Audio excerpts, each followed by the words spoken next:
고구마를 한번 썩으면 빨리 다 썩더라고요. 그 냄새가 그게 저 같았어요. 이게 어떻게 떨어져야 그렇게 생각이 드시더라고요. 그래서 스스로도 좀 충격적이어서 금액 불려놓은 것까지 해가지고 다 팔고 그렇게 다 빌려줬어요. 이제 알고 보니까 해외 간 거예요.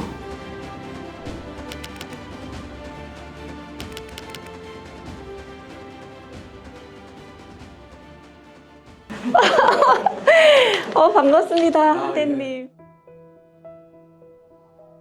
안녕하세요. 저는 최영재입니다. 나이는 44이고 이제 곧 29일이 지나면 45살이 되는 주부입니다. 원래 주부로서 이렇게 14년 정도 됐는데 결혼을 하고 육아를 하고 전업주부로서 살다가 보편적으로 많이 겪는 걸로 알고 있는데 우울증이 왔어요. 저는 고등학교, 대학교 때 미술을 공부했어요. 그리고 대학교 때는 조각을 공부를 하고 미술학원을 하고 그리고 결혼을 했죠. 결혼하고 육아를 하는 그 과정에서 몸이 매우 아팠고 결혼을 하자마자 아기를 출산하자마자 한 50일 만에 경남 창원으로 이사를 하게 됐어요. 아무튼 제가 서울에서 온 그 외지 사람? 네, 그 말투도 이렇게 깍쟁이 같은 말투. 그래서 또 애들이 남자아이 둘을 키우다 보니까 네, 산후풍도 오고 모든 막 잔병 치레를 달고 살고 그렇게 하다 보니까 이러다 죽겠구나. 죽고 싶은 마음이 정말 들었었거든요. 그래서 남편도 이게 위급하다 느껴서 같이 병원에 갔고 병원에서 저는 건강을 너무 안 좋아서 갔는데 그 의사 선생님께서 건강보다도 정신과 치료를 하라고 추천을 해주셨어요. 언제 둘째 때 더 심해지셨나요? 네, 둘째 때, 네, 둘째 때 그랬죠. 더 심해지셨나요? 네네네. 왜냐면 애가 하나를 키우다가 둘이 됐고 둘째를 출산하고 산후풍이 왔거든요. 그런 줄 모르고 네, 집안에 있는 화장실을 네 발로 기어가고 그 한의원에 갈 때 걷지 못하니까 남편이 업으라고 막 그런데 사이가 안 좋으니까 그걸 업기가 싫은 거예요. 그 정도로 남편과 사이가 안 좋았거든요. 지금 많이 좋아졌죠. 가장 힘들었을 때요. 상황적인 거 아닌데 그냥 지금 막 떠오르는 그게 집에서 제가 요리를 하고 있었어요. 남편과 애들도 이렇게 그냥 평범한 일상 중에 고구마를 까고 있었는데 썩은 거예요. 썩은 부분을 오려냈어요. 근데 하얀 면이 나왔는데 냄새를 맡아보니까 또 썩은 거예요. 그걸 또 깎았어요. 껍데기를 다 깠는데 마지막 썩은 부분을 계속 깎았는데도 끝까지 다 썩은 거예요. 그 고구마를 한번 썩으면 빨리 다 썩더라고요. 그 냄새가 그게 저 같았어요. 그때 내가 이 썩은 고구마구나. 또 한 번은 양파를 깠는데 양파를 까면 까도 또 3살 나오잖아요. 근데 저는 썩은 양파인 거예요. 까도 또 썩고 해서 내가 썩은 양파구나. 그때가 가장 힘들었던 것 같아요. 스스로 썩었다고 네. 생각하셨나요? 그게 표현이 그게 저 같았었어요. 어떤 상황을 다 설명하기까지는 여러 가지가 있었는데 그랬었죠. 그래서 가족 사진에다가 여기 현관문을 열고 들어오면 가족의 사진이 딱 붙여놨었거든요. 저희 아이들이랑 같이 찍은 제 사진에다가 잡지에서 오린 어느 예쁜 배우의 얼굴을 이렇게 오려서 거기다 제게 붙여놨었어요. 그때가 좀 정신이 많이 안 좋았을 때였죠. 남편이 그거 보고 이제 되게 섬뜩했겠죠. 저도 그때는 그 정도로 제가 그런 행동이 내가 아닌, 내가 원하지 않는 그런 삶을 이렇게 반증하는 행동이었던 것 같아요. 그때가 가장 힘들었던 것 같아요. 지금 생각하면 그때를 지우고 싶으세요? 지우고 싶진 않아요. 그런 순간이 있었으니까 저도 있었고 지우고 싶었으면 말씀 안 드렸을 거예요. 그리고 그런 생각도 해요. 가장 안 좋은 것이 그때뿐만 아니라 뭐 유년기 때, 청년기 때 다 있었는데 이런 게 그게 다 쌓여서 저고 앞으로 나아갈 계속 축적된 나이기 때문에 네, 후회를 하거나 그러진 않아요. 그래서 우울증의 치료를 했었고 의사 선생님께서 최영재 님이 내 안에 원하는 게 뭔지 그거를 의사적인 소견으로 궁금하다고 그래서 본인이 더 원하시면 더 상담 치료를 더 하는 게 좋지 않을까 이렇게 권유를 하셨거든요. 왜 화가 났지? 저 사람은 왜 화가 났지? 내가 이 상황에서 원하는 건 무엇이지? 이렇게 질문을 찾게 된 것이 가장 좋았던 것 같아요. 보통 소개를 할 때 무슨 일 하는 사람이에요? 이렇게 질문을 하면 저는 뭐 간호사예요, 회계사예요, 뭐 이렇게 직군이 있잖아요. 근데 저는 그런 게 없는, 딱히 말씀드리기 애매한 게 그냥 제가 원하는 거, 호기심이 드는 거를 자꾸 도전하는 사람이라는 그런 정체성인 것 같아요. 그래서 한 3년 전에는 그림책을 만들었거든요. 저희 아이들이랑 애들이 그림을 그리고 제가 글을 써서 그림책을 칼 이야기라는 그림책을 출간을 했고요. 2020년부터는 사람들에 대한 그림을 그리고 그 사람에 대한 글을 쓰는 그래서 출간을 하고 전시회를 하는 일을 계속 해오고 있습니다. 이 전시회는 창원에서 하고 있어요. 창원에서 매년 하고 계시고 네, 초상화. 실제 존재하는 제가 직접 만난 인물들. 그리고 에세이도 네, 그 사람에 대한 에세이예요. 그 사람을 위해서 글을 쓰는데 제가 기분이 좋은 거예요. 그래서 1타 3피 같은 느낌이죠. 그럼 오히려 미술을 전공하시고 그림 그릴 때보다 글을 쓸 때가 더 행복하신가요? 생각은 꼭 이렇게 글 쓸 때 아니고도 어느 순간 생각할 수 있거든요. 그러다가 생각이 딱 결정되는 순간 써내리면 글이 되는 거니까요. 그래서 글이 조금 더 수월한 것 같긴 해요, 저한테. 네. 이제 100일 동안 웹사이트에 영재님께서 직접 쓴 웹소설을 연재해서 웹소설 작가로서 수익까지 창출하는 것을 목표로 이렇게 잡으셨는데 구체적으로 방법들이라든지 어떻게 할 계획이라든지 이런 걸 좀 한번 말씀해 주세요. 그동안 제가 자아 정체성을 찾는 과정에서 그림도 그려봤고 전시회도 했고 뭐 에세이도 쓰고 책도 출간을 했는데 정말 노력을 많이 했거든요. 두려움에 앞서서 정말 노력을 많이 해서 짜잔 했는데 그래 현실적으로 이게 돈이 안 되는 거예요. 캐시가 안 뜨는 거예요. 아무리 노력해도 그것에 대해서 뭐 순수 지향을 한다면은 그렇게 맨 처음에는 이것만으로도 좋게 했는데 어느 순간은 그러니까 저의 재능으로 수익화하고 싶었어요. 그게 결정적으로 한마디로 말하자면 나의 재능으로 돈을 벌 수 있다. 평범한 주부로서 네, 돈을 벌 수 있다. 그거를 해보고 싶었습니다. 제 인생의 바닥이라 느꼈던 심리적으로 안 좋았고 몸이 안 좋았던 그 바닥에 그때 당시에 제가 주부였거든요. 전업주부.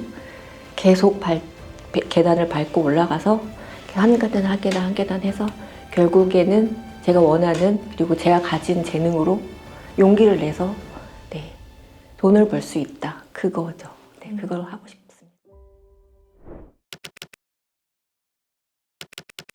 안녕하세요. 네, 안녕하세요. 저는 양승권이라고 하고요. 90년생, 35살이고요. 고등학생 때부터 뇌전증 진단을 네. 받으셨다고요. 현재도 병원을 다니고 계시고 어떠신가요 지금? 지금은 이제 약을 병원으로 옮기고 나서는 증상이 없어서 차를 이제 사려고 생각을 하고 있는데 법적으로 치료 기간이 채워져야 그게 취득을 할 수 있는 조건이 된다고 하더라고요. 100일 안에 그 기간이 채워지는 거예요? 네. 운전을 할 수 있는? 얼마나 돼야 돼요 기간이? 제가 그때 도로교통공사 쪽에 문의한 걸로는 그 당시엔 4년입니다. 그 진단을 받고 뭐 예를 들어서 이제 응급실에 실려간다 했을 때 이제 접수가 된다고 하더라고요. 그래가지고 이제 그 당시에 뭐 면허를 솔직히 뭐 몸 괜찮다 이런 식으로 해서 취득하는 사람들도 있었고 근데 이제 뇌전증 환자들이 교통사고 발생하는 건수가 이제 늘다 보니까 그걸 좀 법적으로 이제 컨트롤을 하는 거라고 하더라고요. 응급실을 만약에 가게 되면 리셋되는 거예요? 그럼 기간이 또? 네. 그럼 지난 4년간은 괜찮으셨다는 거네요. 네. 근데 제가 이게 방송에서 구체적으로 언급하는 건 처음이긴 하죠. 사실 주변 가까운 지인 제외하고는 그냥 몸이 좀 안 좋다 정도만 얘기를 했었고 사건이 좀 많이 있었죠. 그로 인해서. 그 중증은 다행히 아니어서 약물로도 조절이 됐는데 이제 20대 한 초반까지 제 서울대병원에서 이제 약물 치료 받고 검사 받고 했는데 이제 그 조절이 잘 안 되는 거예요. 그래서 병원을 이제 옮겼죠. 쓰러지기도 하고 의식을 잃기도 하셨나요? 네, 갑자기 그냥 이제 눈 뜨면은 이제 제가 사람들이 이렇게 둘러싸고 있고 사실 이제 패션 디자이너가 되려고 준비를 꽤 오랫동안 해왔거든요. 이제 사실 대학교를 이제 가고 싶지가 않았는데 제 부모님이 원하셔서 이제 꾸역꾸역 졸업을 하고 패션 전문 학교를 다시 이제 들어갔는데 생활이 너무 어려웠어요. 돈을 많이 일단 벌어놔야겠다라고 생각을 해서 제 강동구에서 자영업을 시작을 하게 됐어요. 태닝샵을 했어요. 예, 본사에서 뭐 기계랑 인테리어 비용 등 하고 이제 1억 이제 3천에 빚을 지고 그러니까 그때는 어떤 그런 용기만 있었던 것 같아요. 좀 만용을 부린 것 같은데 네, 이제 뭐 1년이 너무 장사도 안 되고 해서 근데 이제 계속 버티고 이제 돌려막고 하다 보니까 네, 그 정도 된 것 같아요. 그때가 좀 버라이어티했던 게 이제 우울증도 한번 왔었고 전화가 이제 계속 하루에도 계속 오는 거예요. 뭐 카드사에서도 오고 이제 은행에서도 오고 세무서에서도 오고 이제 그러다가 이제 너무 못 살겠다 싶어가지고 병원을 갔었는데 이제 우울증 약을 처방을 받아서 이제 먹었는데 기분이 너무 안 좋은 거예요. 1년만 딱 버텨보고 안 되면은 뭐 개인 인생을 하든지 해보자 해서 근데 그때가 좀 큰 어떤 모먼트 한 가지만 딱 생각을 했어요. 그냥 한 분이 오시더라도 최선을 다해서 응대를 하자 했는데 이제 그분이 또 다른 분을 소개해 주시고 그렇게 됐죠. 그래서 그 19년도에 이제 빚을 다 갚고 태도를 이렇게 뭔가 변화를 시키니까 그때부터 손님들이 오기 시작. 예, 그러니까 그전에는 사실 손님이 없으니까 제가 가게에 있으면 너무 속상하고 그래서 나가서 이제 밥 먹고 이제 들어와서 또 너무 거기서 뭘 멍하게 있다가 마감을 일찍 하고 이제 술도 마시고 혼자서 그렇게 지내다가 그래서 제가 그 구독을 하게 된 계기도 그 마인드를 바꾸는 것만 해도 되게 크더라고요. 그 당시 느꼈던 게 1년을 버티고 2년을 버티고 이제 하다 보니까 이제 제가 한 4년 그 이후로 2022년도까지는 제가 전지점에서 매출을 제일 많이 했어요.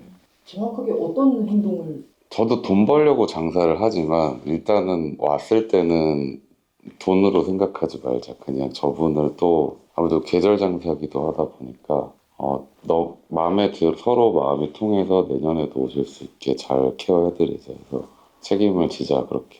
작년 5월에 폐업하신 건강상의 이유가 혹시 어떤? 그러니까 그 건강이라는 게 몸이 좀 많이 피로감도 너무 많이 느끼고 사실 우울증은 다시는 안 왔으면 좋겠다는 마음으로 살기 때문에 그런 건 뭐 컨트롤 좀 잘하는 편인데 디자이너 그 준비를 병행하고 있었어요. 근데 이게 저도 좀 소름 끼쳤던 게 그 난간에서 이렇게 바깥을 보면은 이제 떨어지면 위험하겠다라고 생각이 들잖아요. 근데 이게 우울증이 심해지면 심해질수록 이게 어떻게 떨어져야 그렇게 생각이 저도 들더라고요. 그래서 그게 너무 좀 스스로도 좀 충격적이어서 무서움이 없었어요. 예, 제가 듣기로는 이게 중증 우울증 환자가 자살까지 가는데 15분 이내로 결정이 난다 하더라고요. 근데 다시는 이제 우울증은 안 오게끔. 그래서 책도 좀 많이 읽게 돼요.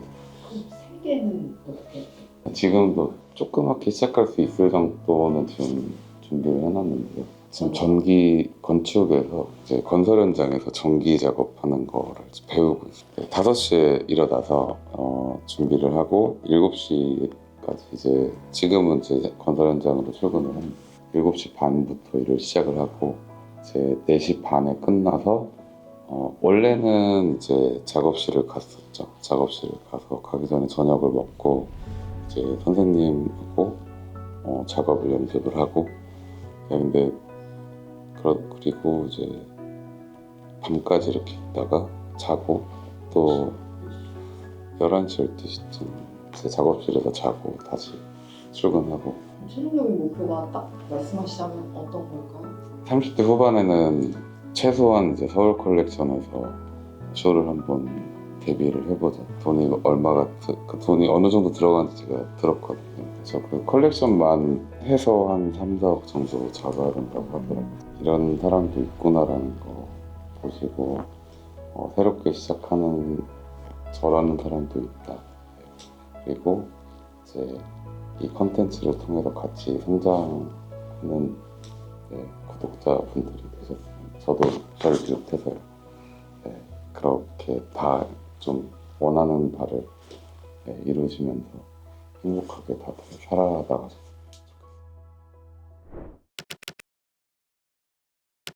정말 반갑습니다.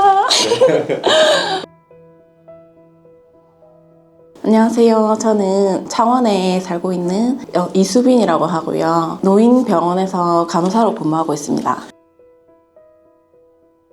간호사 학창 시절에 제가 입학하자마자 교수님이 질문을 하시더라고요. 이제 너의 이제 꿈이 뭐고 목표가 뭐냐 이렇게 얘기하실 때 저는 간호과에서 전교 1등을 하는 것입니다 이렇게 얘기를 했었거든요.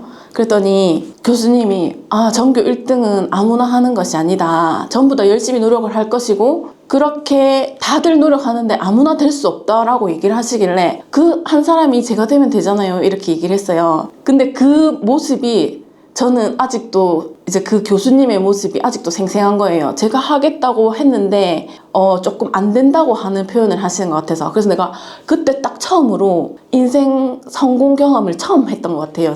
나도 하니까 할 수 있겠구나 하는 거를. 그래서 진짜 예습 복습 철저히 하고 예습 복습하고 이제 진짜 책에 딱 빨려 들어갈 만큼 공부를 했더니 학점 4.38에 전교 1등 전액 장학금 받는 거를 이뤄냈거든요. 제가 현실이 이제 금전적인 부분이 조금 여유롭지 못하니까 마음처럼 그렇게 할 수 없는 거예요. 그래서 영어 스토리텔링 지도사, 가베 지도사, 그 다음에 한 게 뭐지? 독서 지도사 그런 거를 민간 자격증 먼저 따고 그래도 조금 부족하다 싶어가지고 북큐레이터로 입사를 해가지고 독서 진단 컨테스트가 있었는데 근데 그거 1등하면 책을 100권을 상품이 걸려있었는데 나 저거 또 1등 해야 되겠다 이렇게 생각하고 했는데 저 계속 링크 보낸 거예요. 오늘 너 아이들이 어떤 상태인지 궁금하지 않아? 하면서 지인들한테 전부 전화했어요. 그래가지고 링크 보내고 하니까 88건을 한 거예요. 거의 한 3, 4일 만에 그 회사에 역대급 기록을 세웠대요. 이게 영업직이라서 책에 대한 거 계약을 하잖아요. 그러면 제가 이 일을 그만두게 됐을 때는 정말 너무 미안하게 되는 거예요. 그래서 지금 있는 병원으로 다시 요양병원으로 옮기게 되었고 그렇게 하면서 이제 간호사는 간호사 업무 그대로 놔두고 어떠한 계기로 화장품 유통업도 이제 조금 하게 됐어요. 유통업 자체를 잘 모르고 이제 하다 보니까 이제 약간 좀 피라미드 구조였긴 했어요. 근데 그 이후에 이거 조금 유통 구조가 무너지다 보니까 저랑 일하는 사람이 반품 나오고 이렇게 되니까 제가 또 다시 되돌려주는 금액이 있다 보니까 조금 손해를 봤었거든요. 제가 이제 다시는 사람을 상대로 해서 돈을 끄집어내는 그런 업종은 절대 하지 않겠다 이런 생각을 하고 이제 영업직은 절대 하지 않겠다고 생각을 했었어요. 진짜 내가 남들한테 이렇게 손해를 끼치지 않고 어떻게 하면은 간호사는 간호사대로 지켜나가고 조금이라도 이렇게 좀 벌 수 있을까 했던 게 이제 투자 공부였단 말이에요. 막 그런 거 배우러 다니면서 많이 배우기도 해가지고 이제 좀 자신감이 생기더라고요. 그래서 이제 좀 대출을 내가지고 그걸 하면 안 됐었는데 대출을 내가지고 4천만 원 정도 대출을 해가지고 대출을 받으셔서 어디에 투자를 하셨어요? 주식에. 주식이요? 네. 직업이 번듯하게 있으신데도 왜 계속 네. 막 돈을 좀 더 막 벌려고 맞아요. 그렇게 하셨어요? 그게 제가 제일 문제였어요. 다 지나고 보니까 제가 너무 돈돈거리는 삶을 살았던 것 같아요. 그러니까 돈을 빨리 많이 벌어야 우리 아이들한테 예쁜 옷 사주고 더 맛있는 거 먹고 신랑하고 막 좋은데 여행 가고 싶고 이렇게 하니까 진짜 돈만 쫓았던 것 같아요. 지금 이 순간이 중요한 걸 그때는 몰랐던 거죠. 그냥 그 대출했던 게 8천만 원까지 가고 첫 달에 1,000만 원 벌고 이제 두 번째 달에 800만 원 벌고 이렇게 하니까 내가 이제 조금 알 것 같은데 와 이제 진짜 나 조금 알 것 같다 이렇게 하는 순간 진짜 그때 딱 문제가 터진 거예요. 거의 1억을 눈앞에 바라보고 있는데 친한 언니가 저한테 1,000만 원을 이미 빌려간 게 있었는데 돈을 잘 갚더라고요. 이때까지 잘 갚고 있었고 엄청 오래된 지인이기도 했는데 자기 이사 가야 되는데 전세금 받으면 줄 테니까 돈 좀 빌려달래요. 그래서 안 된다고 했어요. 나 주식 투자 금액밖에 없고 여유 자금이 없다. 그랬는데 언니가 주식 팔아서 빌려주면은 바로 갚아준다고 그렇게 한 거예요. 그래서 저는 진짜 왜 빌려줬는지 모르겠지만 그때 있던 제가 금액 불려놓은 것까지 해가지고 다 팔고 그렇게 다 빌려줬어요. 대출 금액에서 불려놓은 금액까지 해가지고 그 돈을 빌려줬는데 언니가 전세금 받으면 준다 했는데 그 뒤로 진짜 연락이 안 되는 거예요. 그래가지고 내가 아니 나 진짜 너무 충격적이고 그러면서 전화를 해도 전화번호 뭐 꺼져 있다 하다가 이제 알고 보니까 해외 간 거예요. 연락이 할 수도 없고 어디로 갔는지도 몰라요. 해외 갔다고까지만 듣고 그렇게 돈을 다 잃고 하루는 버스를 타야 되는데 왕복버스가 3,000원이잖아요. 근데 은행 잔고가 711원인 거예요. 그래가지고 나 버스 타야 되는데 돈이 711원밖에 없어. 그래가지고 내가 근데도 슬프지 않았어요. 슬프지 않았고 그냥 너무 어이가 없어서 711원? 근데 2,300원 빌려야 되네 해가지고 전화해서 2,300원을 이체를 받아서 버스를 탔다니까요.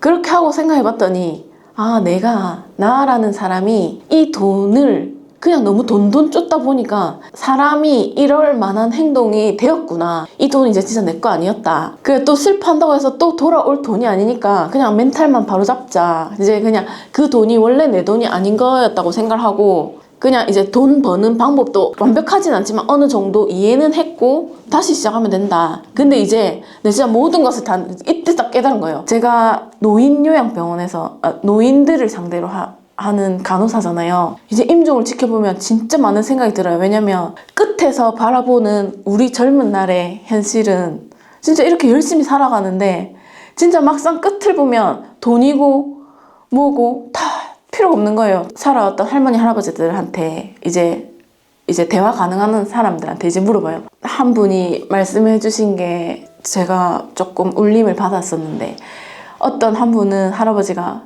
진리를 깨닫는 것이 중요하대요. 그 진리. 그래서 제가 진리? 어떤 진리요? 이렇게 하니까 그건 네가 찾아야 된대요. 그래서 저는 이때까지의 그런 모든 경험들을 하면서 돈도 잃고 그렇게 슬픈 경험도 했었고 그래서 이제 제가 다짐을 했잖아요. 근데 최근에 직장 검진에서 검사를 했는데 당뇨 재검이 뜬 거예요. 그래서 내가 아니 공복 혈당이 150이 나온 거예요. 그때는 이게 생각했어요. 내가 지금 이제 초기 진단받기 직전이니까 이제 내가 운동하고 노력해서 이거를 개선시키면 충분히 할 수 있다고 생각했었고 그런 걸로 이제 제가 만약에 이게 100일 프로젝트에 제가 만약에 선정이 된다고 하면 그런 노력을 통해서 건강을 개선시켜야 되고 제가 이때까지 그런 이미지가 있잖아요. 이렇게 통통하고 뭔가가 이제 좀 뚱뚱하거나 통통한 이미지가 있잖아요. 근데 제가 개명을 한 이름을 저도 어색하기도 하고 사람들이 잘 불러주지 않더라고요. 그래서 제가 아예 이미지 변신을 한번 시켜보기 위해서 그렇게 살 빼기 목표를 57kg로 정해가지고 목표를 이루고 싶고 이제 큰 인생 장기 목표로 보면은 저는 이제 나중에는 제가 목표하는 금액을 이루어낸 다음에는 이제 좀 베푸는 삶을 살고 싶은 그런 마음이 있어요. 단기 목표는 살 빼는 거. 이제 이수빈이라는 이름으로 딱 고정되고 확립될 수 있도록 이 개명 전의 이름의 삶은 아예 없애버리고 새로운 삶을 살기 위해서도 있고 이제 당뇨 전 단계라는 그런 진단을 받았는데 그것도 극복하기 위해서 제가 꼭 이 프로젝트에 참여를 해야 됩니다. 뽑아주세요.